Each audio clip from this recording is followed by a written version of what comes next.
everyone, good evening. Welcome back to Xylem Learning. Aruna teacher ആണേ. അപ്പോൾ മക്കളെ വളരെ ഇമ്പോർട്ടന്റ് ആയിട്ടുള്ള കുറച്ച് കാര്യങ്ങൾ നിങ്ങൾക്ക് പറഞ്ഞു തരാൻ വേണ്ടിയിട്ടാണ് മിസ് വന്നിരിക്കുന്നത്.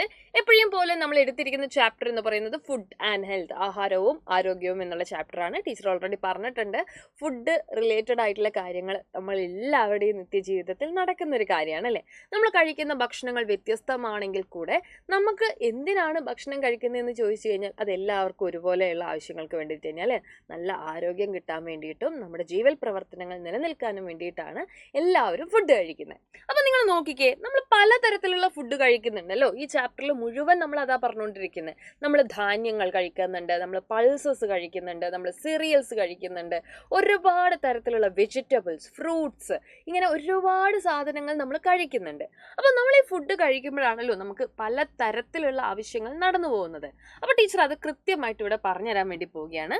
അതിന് നിങ്ങൾ ഈ ഒരു ടേബിൾ ഹെൽപ്പ് ചെയ്യും. ഓക്കെ, അപ്പോൾ ഇത് കാണുന്ന സമയത്ത് അല്ലേ ഒരു ബലൂൺ ഒരു കൊട്ടയൊക്കെ ആയിട്ട് ആകെ കൺഫ്യൂഷനാണ്. പല മക്കൾക്കും ഇത് കാണുമ്പോൾ എന്തിനൊക്കെയാണ് സഹായിക്കുന്നത് എന്നുള്ളതിൽ കൺഫ്യൂഷനാണ്. അപ്പോൾ അത് നിങ്ങൾക്ക് വ്യക്തമായിട്ട് പറഞ്ഞു തരാനാണ് ടീച്ചർ വന്നിരിക്കുന്നത്.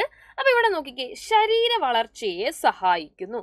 ശരീര വളർച്ച എന്ന് പറയുമ്പോൾ എന്താണ്? നമ്മുടെ ശരീരത്തിൻ്റെ ഗ്രോത്തിന് വേണ്ടിയിട്ട് അല്ലേ. നമ്മൾ കുഞ്ഞായിരിക്കുമ്പോൾ പിന്നെ നമ്മൾ എന്ത് ചെയ്യും? വലുതായി വരത്തില്ലേ. അതേപോലെ തന്നെ നമ്മുടെ മസിൽസ് ഒക്കെ എന്ത് ചെയ്യും? വലുതാവണം. അങ്ങനെ മസിൽസ് ഒക്കെ വലുതാവണം എന്നുണ്ടെങ്കിൽ കുഞ്ഞുങ്ങളെ നിങ്ങൾ മനസ്സിലാക്കുക, നമ്മൾ എന്ത് കഴിക്കണം? ഇതാ നോക്കിക്കേ, പയറുവർഗ്ഗങ്ങൾ, പാല്, ഇറച്ചി, മുട്ട എന്നിവ കഴിക്കണം. എന്താണ്?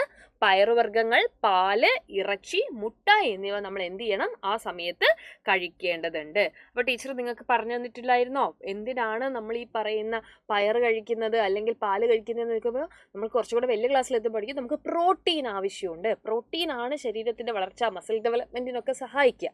അപ്പോൾ അതിന് വേണ്ടിയിട്ടാണ് നമ്മളിത് കഴിക്കുന്നത്.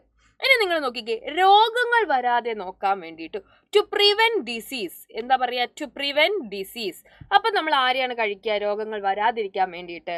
പഴങ്ങളും പച്ചക്കറികളും. ആരെയാണ് നമ്മൾ കഴിക്കുക? പഴങ്ങളും പച്ചക്കറികളും. അങ്ങനെയാണെങ്കിൽ എന്തിനാണ് നമ്മൾ ജോലികൾ ചെയ്യുന്നതിനുള്ള ശക്തി ലഭിക്കാൻ വേണ്ടിയിട്ട് കഴിക്കുന്നത്? ധാന്യങ്ങളും കിഴങ്ങുവർഗ്ഗങ്ങളുമാണ്. ഓക്കെ, അപ്പൊ നമുക്കിത് സിമ്പിൾ ആയിട്ടൊന്ന് നോക്കാലോ. നോക്കിക്കേ, എന്താണ് ഡെവലപ്മെന്റ് അല്ലെങ്കിൽ ഗ്രോത്ത് എന്ന് പറയുന്നത്? എന്തുമായിട്ട് ബന്ധപ്പെട്ടതാ? ഗ്രോത്തിന് വേണ്ടിയിട്ട് ശരീര വളർച്ച സഹായിക്കുന്നത് ആരാ? എല്ലാവരും ഒന്നുകൂടെ പറഞ്ഞേ. പയറുവർഗ്ഗങ്ങൾ, പാല്, ഇറച്ചി, മുട്ട. എനർജി എന്ന് പറഞ്ഞു കഴിഞ്ഞാൽ നമുക്ക് ജോലി ചെയ്യാനുള്ള ഊർജത്തിന് വേണ്ടി, ശക്തിക്ക് വേണ്ടി നമ്മൾ ആരെയാ കഴിക്കുന്നത്? നമ്മൾ കഴിക്കുന്നത് ധാന്യങ്ങളും കിഴങ്ങുവർഗ്ഗങ്ങളും ഒക്കെയാണ്. നമ്മൾ ഈ പറഞ്ഞ നല്ലപോലെ അരി കഴിക്കുന്നത്, ഗോതമ്പ് കഴിക്കുന്നത്, ഇതൊക്കെ എന്തിനാ? എനർജി കിട്ടാൻ വേണ്ടിയിട്ടാണ്. ഓക്കെ, രോഗങ്ങൾ വരാതെ സഹായിക്കുന്നു എന്ന് പറയുമ്പോൾ നമുക്ക് എന്ത് എഴുതാം? Prevent diseases. എന്താണ്? Prevent diseases. രോഗങ്ങൾ വരാതെ നമ്മളെ ബോഡിയെ സഹായിക്കുന്നത് ആരാണ്? അത് പഴങ്ങളും പച്ചക്കറികളുമാണ്. അപ്പം ഇത് മാത്രം പോരാട്ടോ, ഇതിനോടൊപ്പം തന്നെ നമ്മൾ എന്ത് ചെയ്യണം? നല്ല പോലെ വെള്ളവും കുടിക്കണം. വെള്ളമില്ലാന്നുണ്ടെങ്കിൽ ഒരു ചെടി നശിച്ചു പോകുന്നത് പോലെ നമ്മളും വെള്ളം കുടിച്ചില്ലെങ്കിൽ എന്ത് ചെയ്യും? തീരെ ആരോഗ്യമില്ലാത്ത ആളുകളായിട്ട് മാറും. അതുകൊണ്ട് തന്നെ മാക്സിമം വെള്ളം കുടിക്കാനും എല്ലാവരും എന്ത് ചെയ്യുക? ശ്രമിക്കുക. നിങ്ങൾക്കറിയാം ഇപ്പം എന്താണ്? നല്ല വേനൽക്കാലമാണ് അല്ലേ. വേനൽക്കാലം ആയതുകൊണ്ട് തന്നെ എന്താണ്? നമ്മൾ ഡീഹൈഡ്രേഷൻ ആവാനുള്ള സാധ്യത കൂടുതലാണ്. അപ്പോൾ നമ്മൾ എന്ത് ചെയ്യണം? നല്ല വാട്ടർ ബോട്ടിലൊക്കെ എടുത്തിട്ട് നല്ലോണം വെള്ളം കുടിക്കണം. ടീച്ചർ പറഞ്ഞ കാര്യം മനസ്സിലായോ? അപ്പോൾ എല്ലാവരും എക്സാം അടിപൊളിയായിട്ട് എഴുതാം. മറ്റൊരു വീഡിയോയിൽ നമുക്ക് വീണ്ടും കാണാം. ബൈ.